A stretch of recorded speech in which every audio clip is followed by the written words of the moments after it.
நம்மளுடைய எதிர்காலம் என்னன்னு நம்மளாலே ஈஸியாக கண்டுபிடிக்க முடியுமா அப்படிங்கிற ஒரு கேள்வி நிறைய பேர்த்துக்கு இருக்குது. முக்கியமாக நீங்கள் பிரபஞ்சத்துடைய ஆற்றலை புரிஞ்சிருக்கீங்க, அதை உங்கள் கான்ஷியஸ்குள்ளே டெய்லி நீங்கள் உணர்றீங்க அப்படின்னா உங்கள் வாழ்க்கையில் என்ன நடக்க போகுதுன்றதை நீங்கள் புரிஞ்சுக்க முடியும். உண்மை சொல்லணும்னா அதை நீங்கள் தான் உருவாக்குறீங்கன்னே சொல்லலாம். இன்றைக்கு வரைக்கும் நம்மளுடைய வாழ்க்கையை பார்த்தீங்க அப்படின்னா இன்றைக்கி சந்தோஷமான நிகழ்வு நடக்குதா, இல்லை நான் வருத்தப்படுறேன்னா, இல்லை கோவப்படுறேன்னா அப்படின்றத நீங்கள் உங்களுக்குள்ள என்ன எண்ணத்தை வச்சுருக்கீங்களோ, எதை நீங்கள் யோசிக்கிறீங்களோ அதன் மூலமாக தான் லைஃப்பில் ரியாலிட்டியில் பார்க்குறீங்க.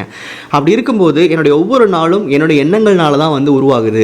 என்னுடைய தேவைக்கு தகுந்த மாதிரி தான் இந்த உலகம் எனக்கு தகுந்த மாதிரி மாறுதுன்னு நீங்கள் புரிஞ்சுக்கிட்டீங்கன்னா இந்த ஃப்யூச்சரை ப்ரெடிக்ட் பண்ணுறது அப்படின்ற ஒரு விஷயம் ரொம்பவே பாசிபிள்.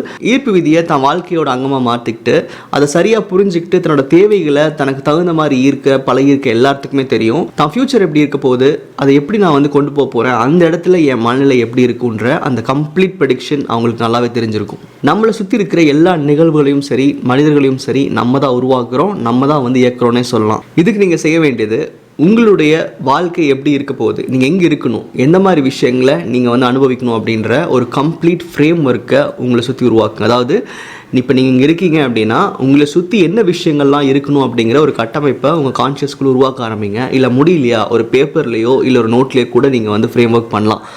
நான் இந்த இடத்துல இருப்பேன், நான் இந்த மாதிரி விஷயங்கள் பண்ணுவேன், என்னை சுற்றி இந்த மாதிரியான விஷயங்கள் இருக்கும், இந்த மாதிரி மனிதர்கள் இருப்பாங்க, இந்த மாதிரி வீடு இருக்கும், இல்லை இந்த மாதிரி ஃபினான்ஷியல் ஃப்ரீடம் என்கிட்ட இருக்கும், நான் இந்த மாதிரி வேலைகளை செய்வேன், எனக்கு பிடிச்ச பேஷன் நான் ஃபாலோ பண்ணுவேன், எனக்கு பிடிச்ச விஷயங்களை செய்கிறதுக்கான சூழ்நிலையில் நான் இருப்பேன் அப்படிங்கிற அந்த ஒரு ஃப்ரேம் ஒர்க் உங்களை சுற்றி என்ன இருக்கணும், நீங்கள் எங்கே இருக்கணும் அப்படிங்கிற அந்த ஒரு கட்டமைப்பை உங்களுக்குள்ள உருவாக்க ஆரம்பிங்க.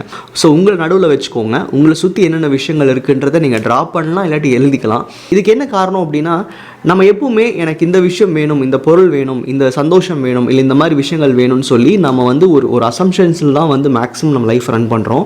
அந்த சூழ்நிலையில் நீங்கள் இருந்தால் எப்படி இருக்கும்னு பார்க்குற அந்த ஒரு சின்ன விசுவலைசேஷன் யாருக்குமே இருக்கிறது இல்லை. காரணம் நம்ம ரியாலிட்டியில் நிறையா பிரச்சனைகளை சந்திக்கிறோம். அதன் மூலமாக தான் நம்ம லைஃப் இப்படி இருக்க போகுதுங்கிற ஒரு கன்ஸ்ட்ரக்ஷன் நமக்குள்ளே உருவாக்கி வச்சுருக்கோம். அப்போது உண்மை என்னென்னா ரியாலிட்டி இன்றைக்கி என்ன இருக்கோ அதெல்லாம் உங்கள் ஃப்யூச்சராக போகிறதில்லை.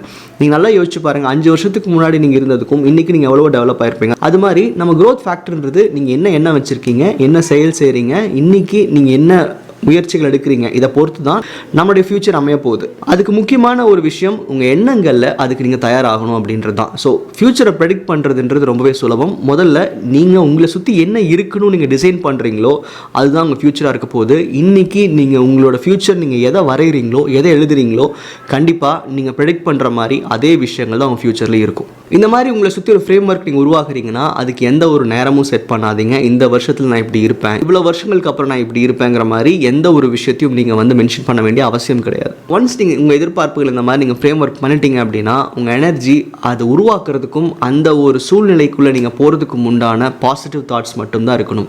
அந்த இடத்துல தான் இந்த லா ஆஃப் அட்ராக்ஷன் விஷயங்களாக இருக்கட்டும், இல்லை நேர்மறை எண்ணங்கள் இருக்கிற அஃபர்மேஷன் கேட்குறதா இருக்கட்டும், இது எல்லாமே உங்களுக்கு ஹெல்ப் பண்ணுது.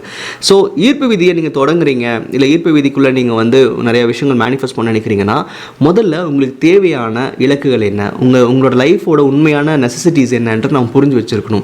ஸோ கோல் செட்டிங் மாதிரி இந்த மாதிரி ஒரு frame work visual frame work பண்ணும்போது நிறைய விஷயங்கள் உங்களுக்கு புரிய ஆரம்பிக்கும். உண்மையிலேயே நிறைய பேருக்கு எனக்கு கோல் என்ன செட் பண்ணுறேனே தெரியல, எனக்கு சந்தோஷம் எது கொடுக்குன்னு எனக்கு தெரியல, இன்னைக்கு வரைக்குமே நான் கோலே இல்லாமல் தான் இருக்கேன், எனக்கு லைஃப் பற்றி பயமாக இருக்குது அப்படின்னா முதல்ல ரொம்ப ஓவராக என் கெரியர் இப்படி இருக்கணுமா, நான் இதை சாதிக்கணுமா, அந்த மாதிரி விஷயங்களை தாண்டி நான் சந்தோஷமாக இருக்க என்னை சுற்றி என்ன விஷயங்கள் இருந்தால் போதும்.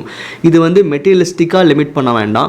உங்களோட பேஷன் ஃபாலோ பண்ணுறதா இருக்கலாம், உங்களுக்கு பிடிச்ச விஷயங்கள் பண்ணுறதா இருக்கலாம், நீங்கள் ஒரு சொசைட்டிக்கு ஒரு பண்ணுற நல்ல விஷயங்களாக இருக்கலாம், என்ன வேணா இருக்கலாம். பட் நீங்கள் எங்கே இருக்கணும், உங்களை சுற்றி என்ன இருக்கணுங்கிற அந்த கிளாரிட்டியை முதல்ல உங்களுக்குள்ளே கொண்டு வரது ரொம்ப ரொம்ப அவசியம். அந்த கிளாரிட்டி கண்டிப்பாக அதே மாதிரி தான் ஃப்யூச்சரில் இருக்க போகுது. ஸோ ஃப்யூச்சரை ப்ரெடிக்ட் பண்ணுறதுன்றது ரொம்ப ரொம்ப சுலபமாக இருக்கும். நம்மளால் சரியாக இந்த ஃப்ரேம் ஒர்க் பண்ண முடியாமல் இல்லை ஃப்ரேம் ஒர்க் பண்ணாலும் அதை ஃபாலோ பண்ண முடியாமல் போகிறதுக்கான சில காரணங்கள் இருக்குது.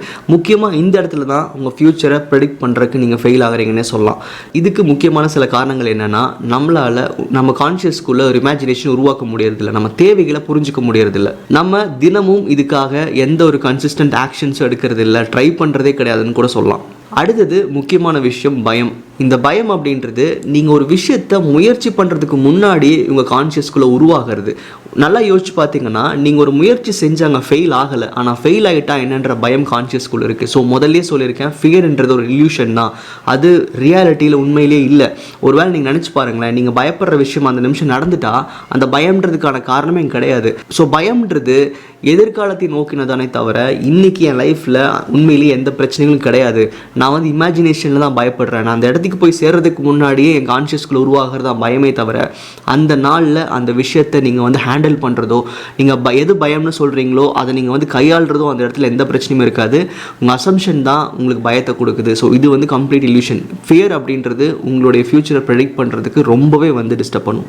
அடுத்தது நம்மளுடைய சோம்பேறித்தனம். நம்ம எதையுமே தள்ளி போடலாம், மெதுவாக செஞ்சுக்கலாம் நினைக்கிறோம். ஆனால் உண்மையிலேயே ஒவ்வொரு நாளும் உங்கள் லைஃப்பில் ஓடிட்டே இருக்குது. நீங்கள் எதிர்பார்க்குற இலக்குகள் உங்களை விட்டு தூரமாக போயிட்டே இருக்கிறதுக்கு காரணம் இதுதான். அடுத்தது முக்கியமாக டிஸ்ட்ராக்ஷன்ஸ். இன்றைக்கி எனக்கு என்ன தேவையோ அதை விட்டுட்டு நான் வேறு எந்த விஷயத்தை பார்த்தாலுமே அது என் லைஃப்பை எந்த இடத்துலையும் டெவலப் பண்ணாது. நீங்கள் ஃப்யூச்சரை ப்ரெடிக்ட் பண்ணியே வச்சுருந்தாலும் அதுக்கு போய் சேரணும் அப்படின்னா அதுக்கு உண்டான வேலைகளை, அதுக்கு உண்டான எண்ணங்களை நீங்கள் இன்றைக்கி உருவாக்க ஆரம்பிக்கணும். தயவு செஞ்சு இந்த ஃப்ரேம் ஒர்க்கை ட்ரை பண்ணுங்கள். உங்களை சுற்றி என்ன விஷயங்கள் இருக்குன்னு இன்றைக்கி இமேஜின் பண்ணுங்கள். அதை ஒரு விஷன் போர்டாக கூட பண்ணிக்கோங்க.